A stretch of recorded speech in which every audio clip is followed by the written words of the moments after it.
I always get the question of, why is this dummy running with this binder? Like he must be some staff guy that is just all about his work or something. And I turned around and I said, no, that's not what this is. This is the Vietnam Memorial Wall that I have in my hand. And after that, the tone of the conversation changes dramatically. Because it's like, are you serious? And I'm like, yes. So I opened the book up to the first page and I showed him, and they started looking like, holy smoke, he has literally the Vietnam Memorial Wall in his hand. And he's running with it the entire length of the race.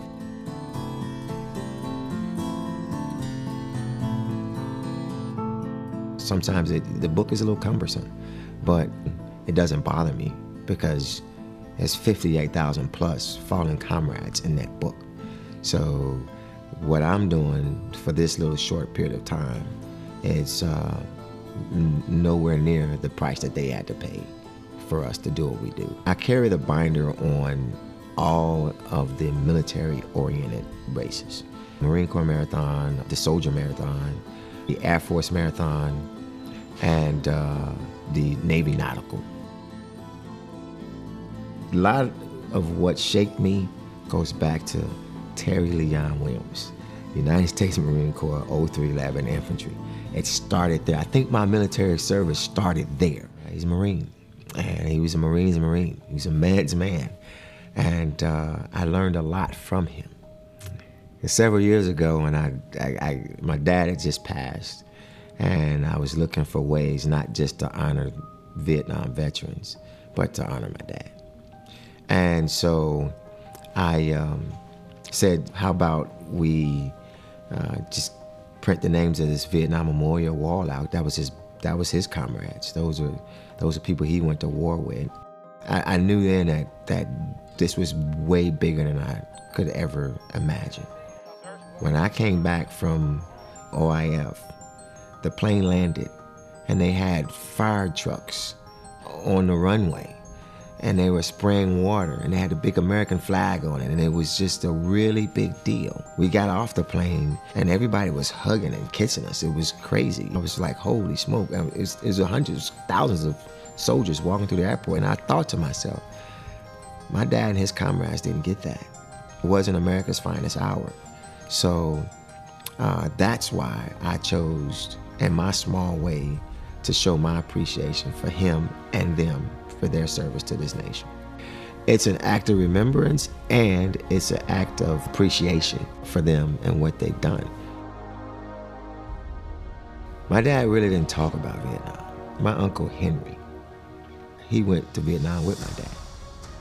He didn't make it, he came back. But he wasn't the same. The hidden scars of combat, he presented them outwardly. And by doing so, he ended up committing suicide. Every time I go to the 10 Miler, I visit the Vietnam Memorial Wall, and it is a very moving experience for me. I connect with the memorial itself to the point where the names that I have in a binder, I find them on the wall. And I sort of walk the wall ever so slowly, just looking from panel to panel. I connect with those 58,000 plus fallen comrades on the Vietnam Memorial Wall. I didn't appreciate it then, before my military service began, but I sure as heck understood where he came from after my military service began. Because after that, you see things through your own lens, through your own eyes. You could see how beautiful this world is, and at the same time, how dangerous it is, and how deadly it could be. This was pre-Army, and so I was like the ice cream man right here. And so I lost my love of running at that time. Because in the Navy, it's all about systems and ships, and there's not a lot of room to maneuver to run on a ship. One of the things I'm significantly or seriously passionate about in the Army is people and soldiers. And The Navy's a little bit different. It's not about people, at least from my position. It wasn't about people.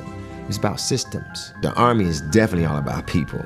And when I get to the Army 10 Miler, I literally see people that I haven't seen in probably 10, 15 years. It's a huge family reunion. I ain't seen people in a long time. You used to see everybody there. It's like one of the most exciting races for me when it comes to just reconnecting with soldiers that you serve with over time.